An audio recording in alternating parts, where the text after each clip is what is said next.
يا أيها السلفي خذ بنصيحتي واسمع هديت إلى رضا الرحمن ودع التعصب للرجال فإنه دين اليهود وزمرة الشيطان وإذا تنازع عالمان فدعهما للشرع لا للظلم والعدوان لا تنتصر للنفس أو لمعظم من غير ما دين ولا برهان فالكل آت في القيامة وحده والحكم لله العظيم الشان.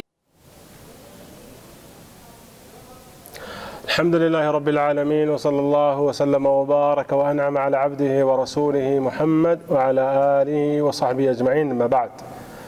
وفدقني شناد قيبتي كوات تحنيه أن أقوم قاعد الري إذا عرف السبب بطل العجب. قيبته waxaan kaga warrami doonaa qolada ama jamaacadan la baxday as-salafiyya Sheikh Abdullah ibn Barawi iyo ragga la midka ah taariikhdooda inaan si yar kooban aan kelmad ka yiraahdo xilliga ay bilaabmeen iyo wadooyinkii ay soo mareen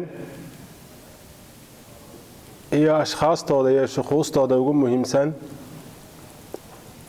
iyo akhtaadooda ama بعض من الملحوظات عليهم. taariikhda haddaan ku horeeyo waxaa jirtay dhowr iyo 80kii taariikhdu markay ahayd in la asaasay jamaaco magaceeda la yiraahdo al-Ittihad al-Islami taasoo maqsuudka iyo ujeedada loo aasaasay ahayd dadkii dacwadda waday inay dacwaddii ay madax iyo minjo u kala yeelaan ama qaabkii ay dacwadda u wadayeen inay habeeyaan oo nidaam iyo idaaro u sameeyaan. waqti yar ka bacdi raggii dacwadda waday oo runtii shay muhiima in la ogaado ay tahayna ah rag dhalinyaro bay ahaayeen 83 ama 84kii maanta waxaa laga joogaa muddo dhowr iyo 30 sannadood ayaa laga joogaa. ragga 40 gaaray xilliga farakuturis bay ahaayeen mucdamku waxay ahaayeen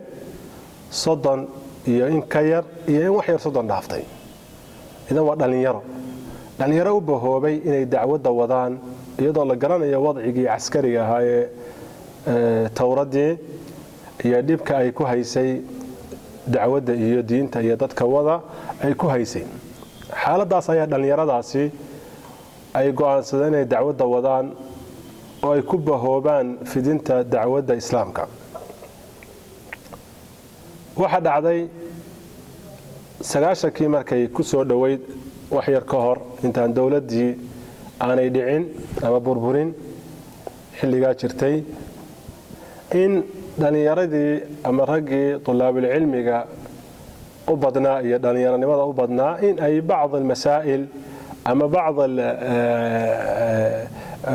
waxa weeyaan qaraaraad oo jamaacadu ay qaadanayso in la isku khilkhilaafo. waana shay iska tabiiciya rag dhalinyaro oo camal wada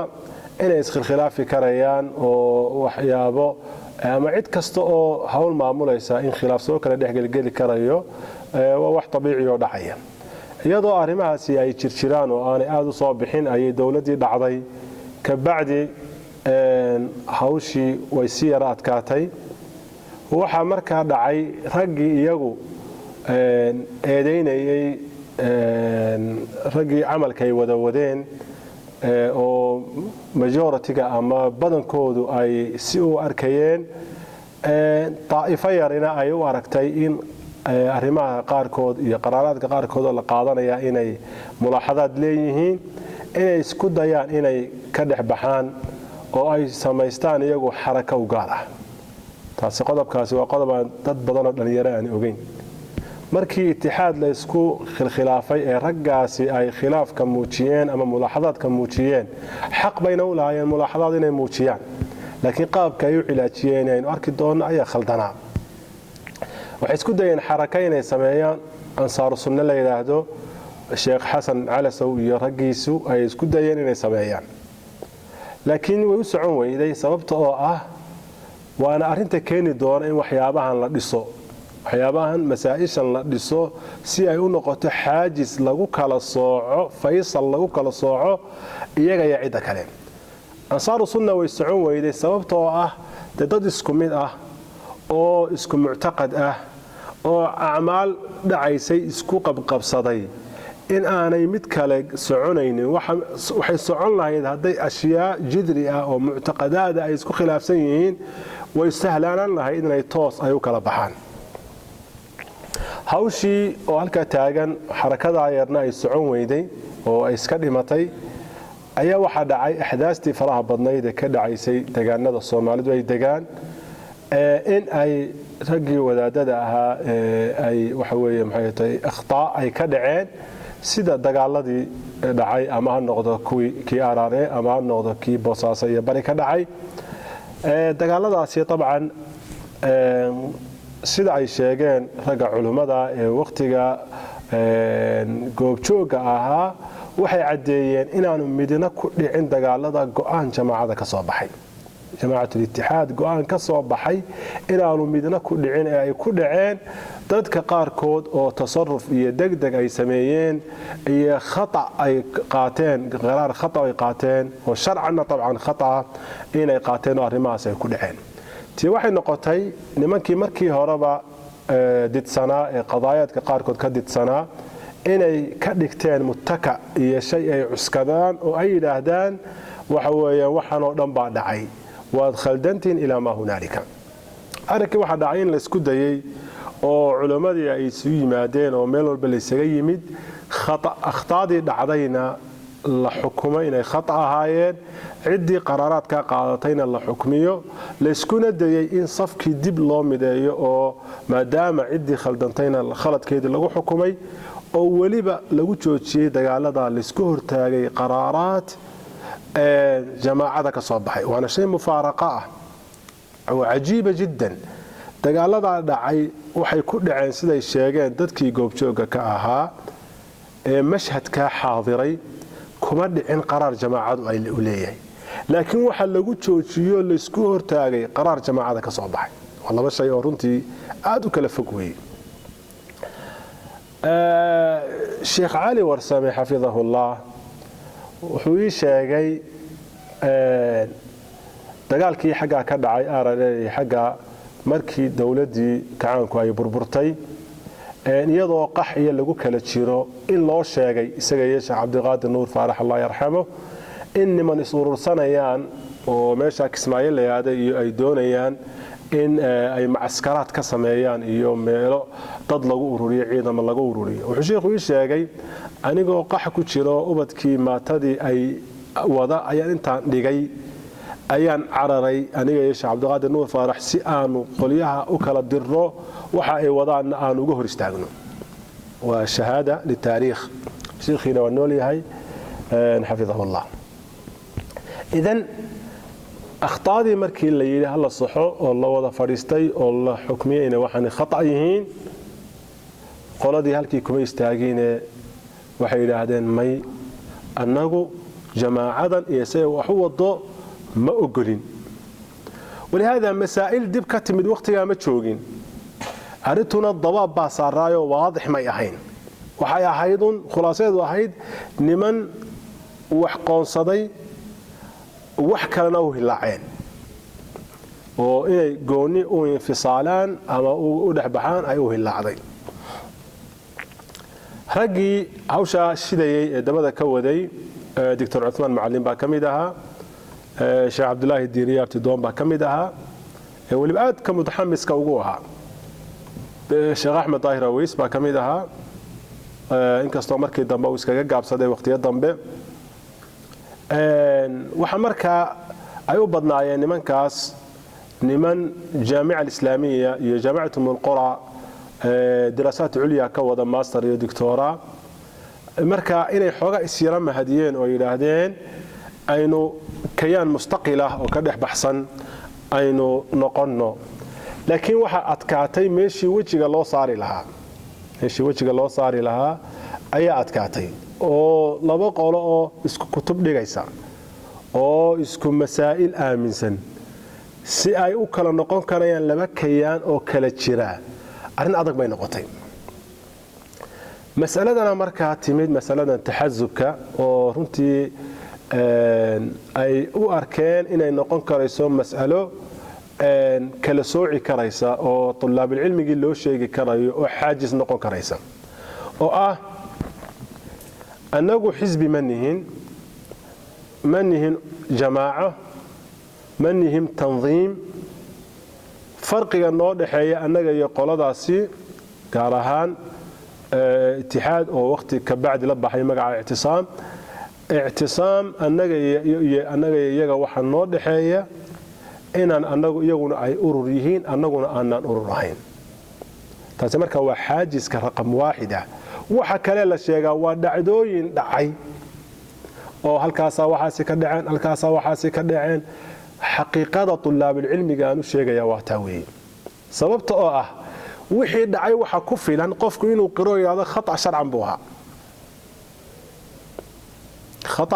ahaa intaas kaga filan waana ka toobad keenay waana ka hadleen culimada jamaacat al-i'tisaam way ka hadleen oo way duuban tahay iyagoo leh wixii halka ka dhacay ee waliba aan lagu gelin qaraar jamaaco lagu gelin khata sharcan buu ahaa ummad muslimiin in hub loo laga dhex qaato arrin bannaan ma aha waana cadeeyeen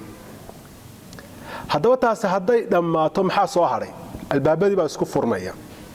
waa in haddaba xaajis uu yaalaa oo ragga qaarkoodna ay sariixiyeen oo ay yidhaahdeen oo aniga shakhsiyan ay igu yidhaahdeen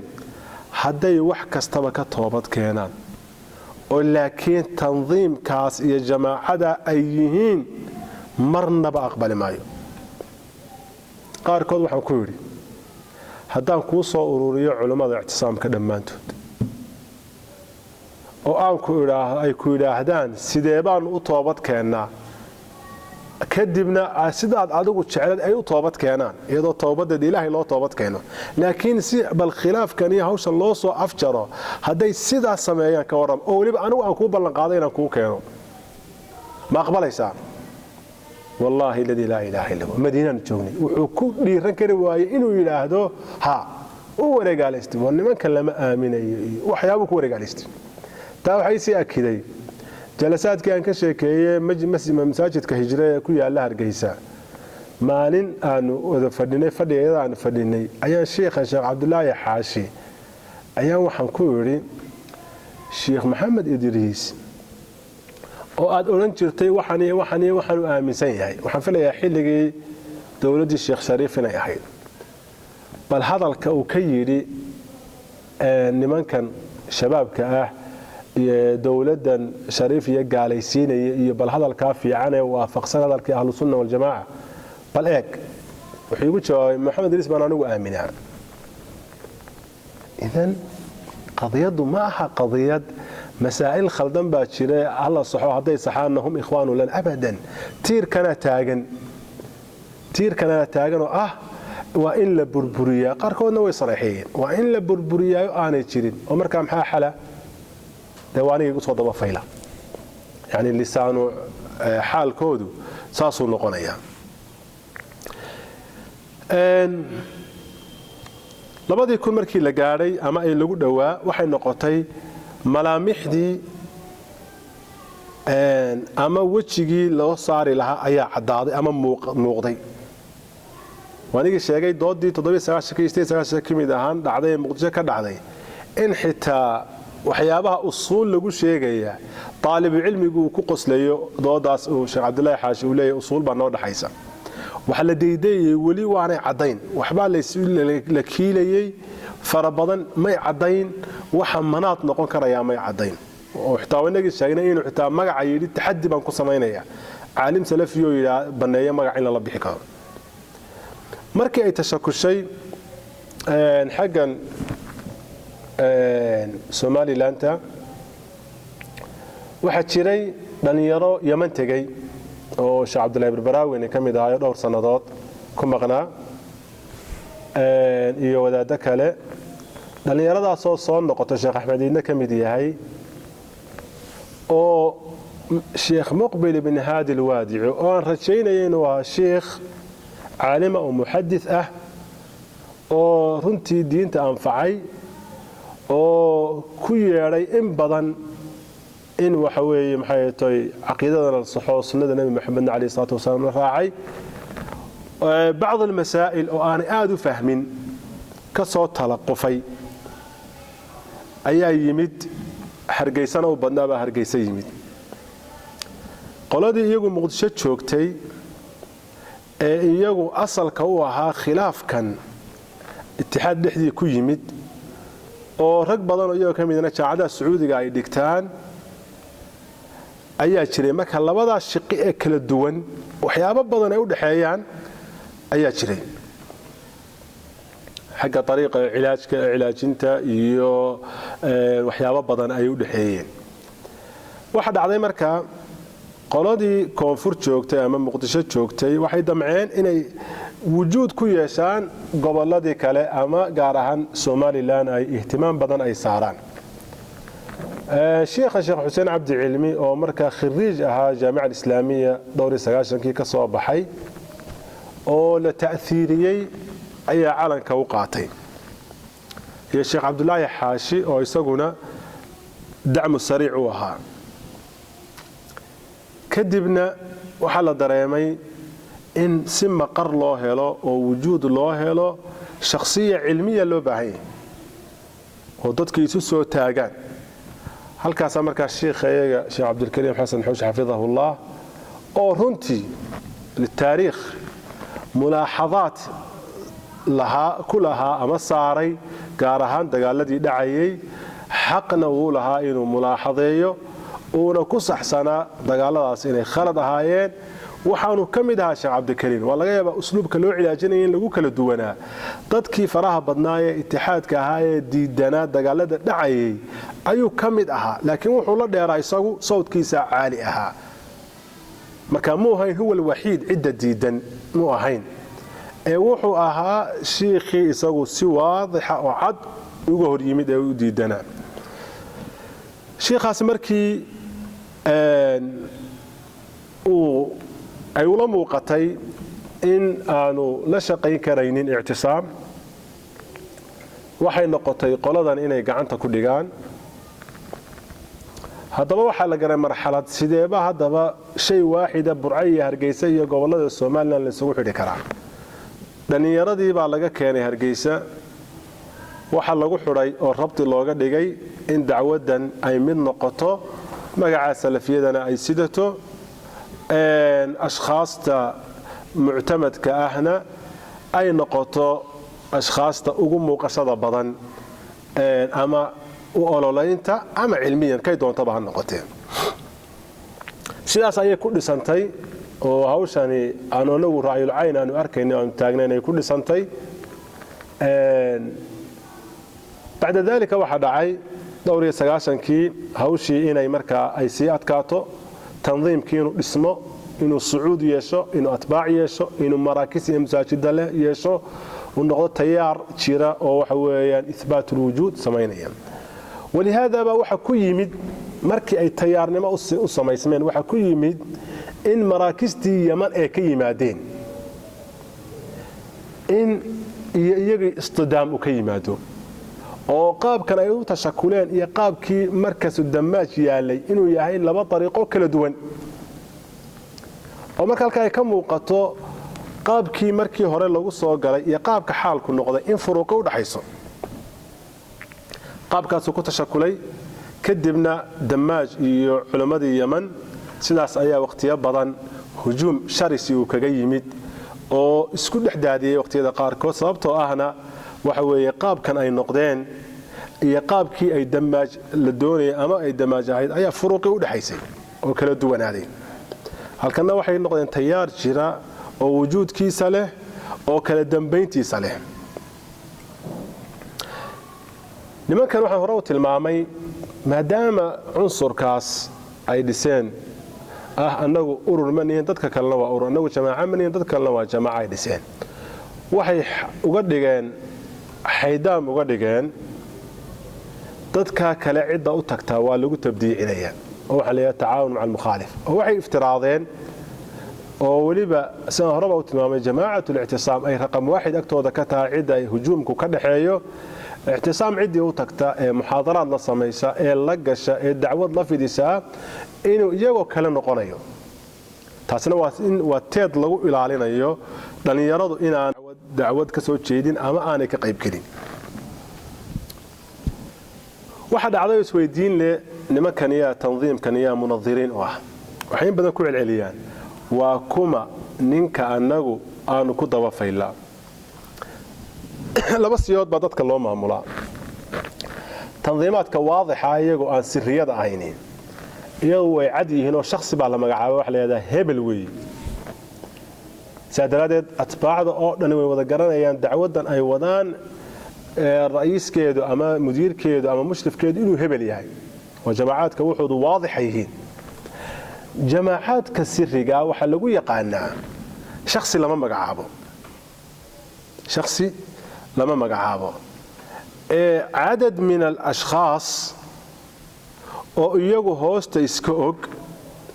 oo si u dhismay ama waxay ku dhismaan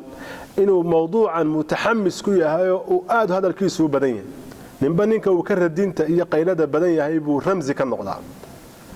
ama shakhsiyad cilmigiisa ay ixtiraamayaan oo isleeyihiin kama maarantaan labada shakhsiyadood oo isu tagay ayaa nimanka maamula marka xaqiiqada baa muhiime in aad mudiir kaliya yeelato iyo cadad mudara oo waxa weeyaan la isla yaqaana ay jiraan oo amalkoodu uu qaydayo cadaynayo inay mudiirayihiin wax farqiyo labada soo u dhaxeeya ma jiraan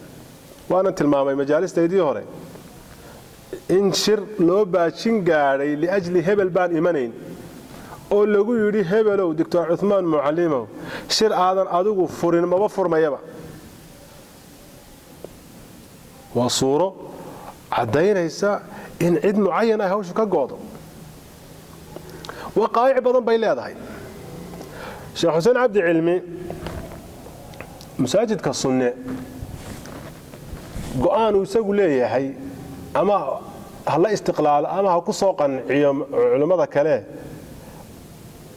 kama socdo kamana dhici karo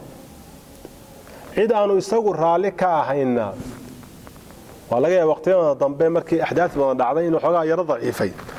laakiin suuragal ma Sheikh Uthman Muhammad Ismaaciil oo iyada oo la sito aan ka badbaadiyay oo aan gurigayga ugu yeeray oo habeenka wixii Sheikh Hussein Abdi Cilmi uu ku lahaa isaguna uu garanayo ana aan garanayo hadaan xusuusnaynaan xusuusinayo la lahaa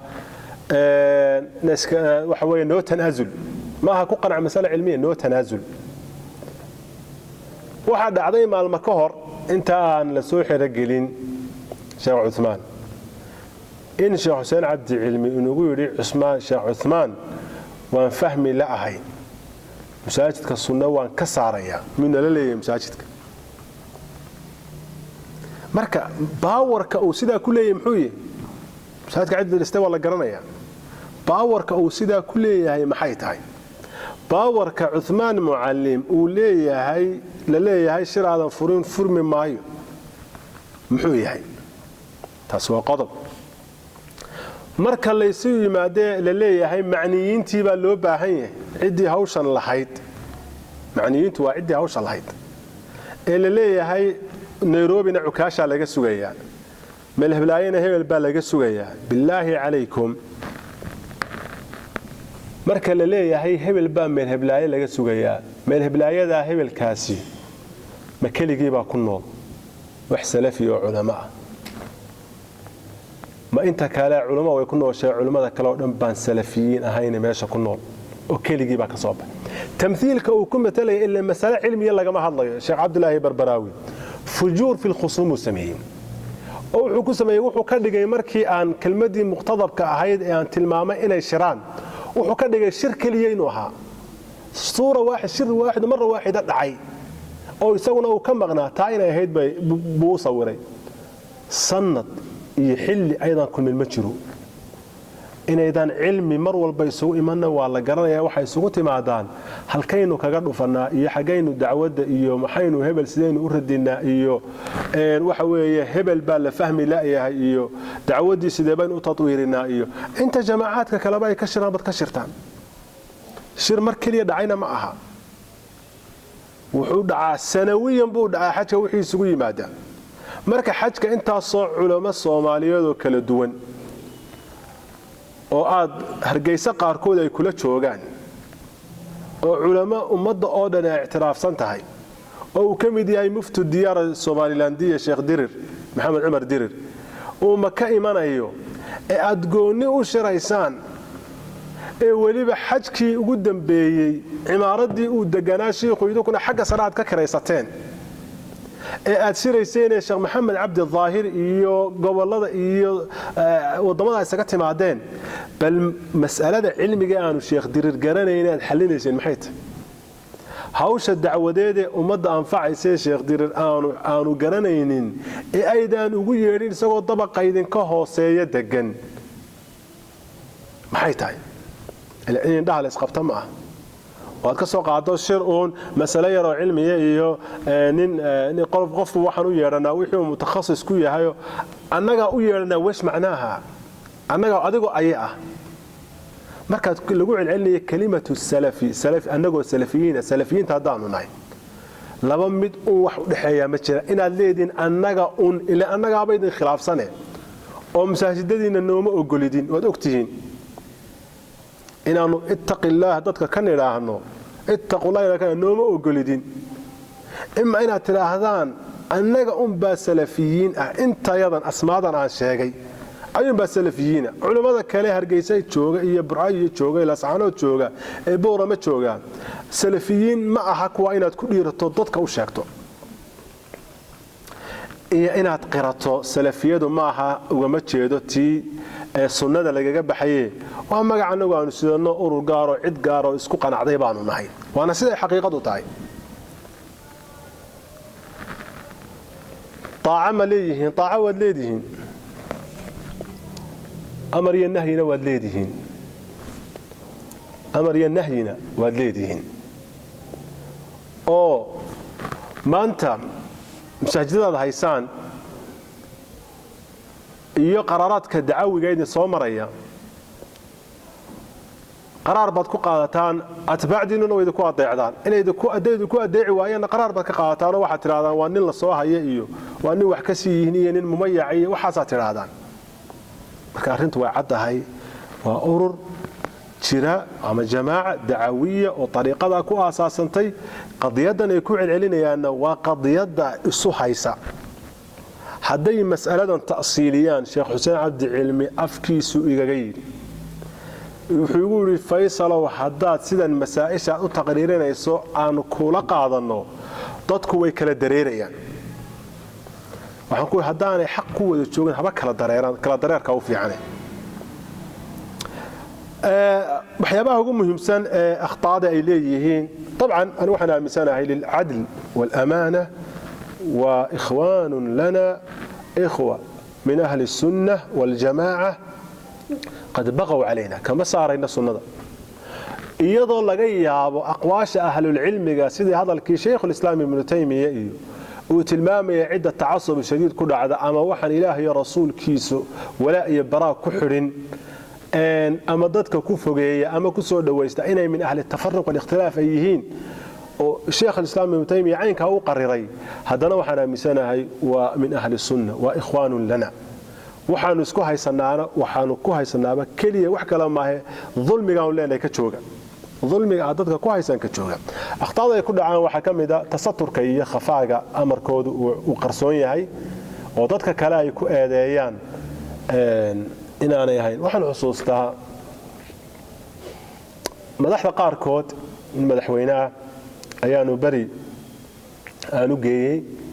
si ay ugu nasteexayaan halkii nastaxal laga sugayay waxay dabcinaysa sharaxaan annagu hadaan sidaan annagu sidaasaan u nahay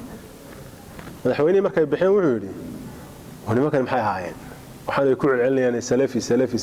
salafigu muxuu ahaa marka wuduuxu inuu wuduux noqdo maanta cid is weydiinaysa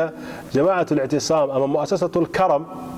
kay doontaba ha noqotee waa mu'assasa iyo organization le tasriix wasaaradda qorsheynta qaranka ka haysata marka tasaturka iyo khafaagaasi iskaal badan buu iyaga iyo atbaacdooda ku keenay waxa kamid ah al-ghuluw fi al-ashkhas wa fi ba'd al-masaa'il ashkhas qaarkood in ghuluw lagu sameeyo xagga madxiga iyo xagga dhamigaba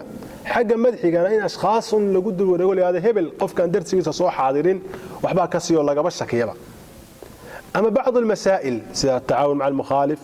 مسائل قاركو ست باعن وان لا dareemaynin bay uga soo noqdaan masalada taswiirta iyo video TV laga soo baxo meeshay ka taagnaayeen waa la ogaa jamciyaad khayriya mal asaasi karaya meeshay ka taagnaayeen waa la ogaa maanta waxaad moodaa wixii ka tagay inay qalaynayaan wixii tandiirkoodu barigii hore u diiday inay maanta qalaynayaan oo loo dhakarayo dadka bayaga ugu jamciyada badan maanta marka quruwigaasna wuu jira waxa kaloo jira at-tafarruq wal ikhtilaf suhula في التفرق والاختلاف ولذلك تشردمك إيا كالتقو آد بوغو سهلين إن قفك ويسكي لأهدو هبل سلفي معها هبل وحزبي أو وقتش دوا مبتدع آد بوغو سهلين تحي وبيا كوب بيو لعبا وغو سهلين إذا اللوغي هاي ماشا أي وحوى شرعي وقودي إن قف حكم لقود تشيو وحكم إذا نشر العداوات والبغضاء بين المؤمنين إن تدكي مؤمنين تأها anigu halka uga ma jeedo cid khaldan anigu ma badoodayaba laakiin cid aadan waxba ku haysan annaga waxay maanta nagu haystaan anagu waxyaabaha ay tirinayaan ay leeyihiin dhowr iyo 90kii iyo dhowr iyo 80kii anagu ma baanan xaadirin be waxay nagu haystaan cid ay leeyihiin way khaldan yihiin ayaanu khaladkoodii nooma cadaanin inta lagu haystaa waa inta intaas waxay dhashay cadaawad iyo bagdaa iyo juhuud in lagu bixiyo dhalinyarada la xashriyo leeyahay hebel iska ilaali hebel waasida juhuud inta la eege dhalinyaradii cadaawadaadka iyo bagdaaga lagu sameeynayo cid uu og yahay oo aanu ku dhiiran karin inuu yaado waa mubtadi ama aanu ku dhiiran karin inuu yaado mas'aladan uu igu haystaayo mas'aladu keeta way inuu hadana waxa weeyaan uu sameeyo cadaawad uu sameeyo iyana waxa weeye akhtaad ay leeyihiin تعصبka kamida iyo taqciid qawaacid laysat min qawaacid ahli sunnah wal jamaa qawaacid badan maadaama hadafku uu yahay cid iska celin qofkii waxa uu ku kalifayaa inuu sameeyo qawaacid uu doonayo inay u noqoto mubarrir u noqoto waxaan uu doonayo inuu sameeyo aad bay qawaacidaasi ay u badan yihiin waxa kamida al-udhr bil ilm أهل العلم waxay yaqaanaa waxa la al-udhr bil jahl waxa laga yaabaa qof ay ka yara gabanayaan inay yiraahdaan hebel waa loo cudur daaraya waayo isagu waa nin de ahlul cilmiya shay macruuf kale yaqaanaa waa al-udhr bil jahl ka jaahilka mudan in loo cudur daaray ka caalimka Allah ma cudur daaro yani marka masalada muayyanka laga hadlayo iyo qawaacid ay kamid tahay qadaayadkan sheegaynay ah in jamciye in la sameesto iyo in laga dhigo shay lagu bidcoobayo at-taawun ma'a al-mukhalif in laga dhigo in lagu bidcoobayo iyo waxyaabaha kale la midka khulaasadu waxay tahay marka taariikhda yare muqtadabka ee basiidka ah ee ishaaraadka ah waxaan uga goleeyahay inaan iyagu way og yihiin atbaacdooda aan dareensiyo qaradka iyo ujeedaduna aanu leeyahay gaar ahaan waa in dadka muslimiinta ee dacwada iyo masaajida iyo diinta ku shuqlaneen inay ugu horeen ay ku dadaalaan kitaabka iyo sunnada iyo raacitaankiisa waliba ay ku raacayaan fahamkii asxaabu Muhammad sallallahu alayhi wasallam iyo taabiciinta iyo atbaacu taabiciin iyo in daaladu ay noqoto xaq in la raadiyo ashkhaastan aan la eegin xaq la eego xaq markuu cadaadana xaq la qaato xaqana duruqda lagu ogaado waxa kamida mubaaxaadka cilmiga iyo soo fariisidka waxa kaloo muhiim ah oo aan uga gol leeyahay in khilaafkani bal inuu xad yeesho oo aan musaahamo maadaama duruq kale oo fara badan aan soo maray ay waxba anfici weyday bal kani inuu noocan ma uu noqdo mid wax iftiimiya cid gaara oo anigu aan dan ka leeyahay oo aan ahayn in saaxadu hagaagtaana ma jirto ilaahayna subxaanahu wa tacaala waxaan ka rajaynayaa inuu wixii aan ku khaldamay inay dhaafo wixii aan saxayna ilaahay iga abaalmariyo saaxadana u islaaxiyo wallahu tacaala aclam وصلى الله وسلم وبارك على عبده ورسوله محمد وعلى آله وصحبه أجمعين